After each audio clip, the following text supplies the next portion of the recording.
আজ আমি আপনাদের জন্য খুবই চমৎকার একটি ভিডিও নিয়ে আসলাম। আশা করি ভিডিওটি আপনাদের ভালো লাগবে এবং উপকারে আসবে।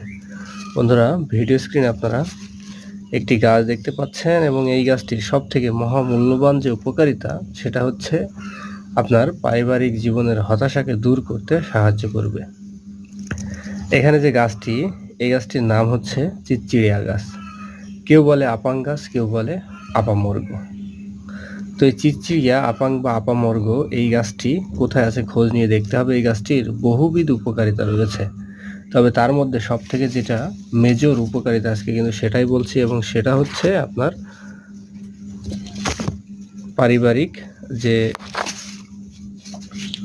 হতাশা সেটা দূর করাতে সাহায্য করবে, অর্থাৎ আপনার পাওয়ারটাকে ইনক্রিজিং করতে সাহায্য করবে এই গাছটি।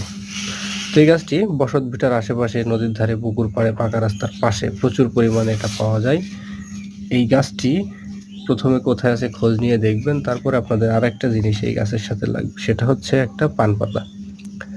পান পাতাতে প্রচুর পরিমাণে ভিটামিন রয়েছে, প্রচুর পরিমাণে, একটু আধটু না, প্রচুর পরিমাণে ভিটামিন রয়েছে।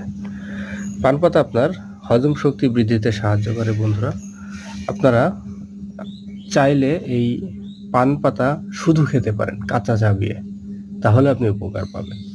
আর এই গাছটি খাওয়ার যথার্থ নিয়ম হচ্ছে আপনাকে একটা পান পাতা নিতে হবে। পান পাতার মধ্যে বেশি না, এক টুকরো শিকড় নিতে হবে। এই গাছের এক টুকরো, জাস্ট এক টুকরো শিকড় নিতে হবে। নিয়ে এটা সকালে বাসি পেটে খেতে হবে। আপনি এক সপ্তাহে 2 থেকে 3 দিন খেয়ে দেখবেন, আশা করা যায় আপনার কাঙ্ক্ষিত ফলাফল আপনি পেয়ে যাবেন। তবে অবশ্যই এটা সম্পূর্ণ নিজ দায়িত্বে আপনাকে ব্যবহার করতে হবে। আর একটি কথা আপনাকে মনে রাখতে হবে, সেটা হচ্ছে যে কোনো জিনিস নিয়ম করে খাওয়াটা অতি উত্তম। নিয়মে ঔষধ, অনিয়মে বিষ। ঠিক আছে বন্ধুরা, এজন্য অবশ্যই নিয়ম করে এটা আপনাকে খেতে হবে। ধন্যবাদ।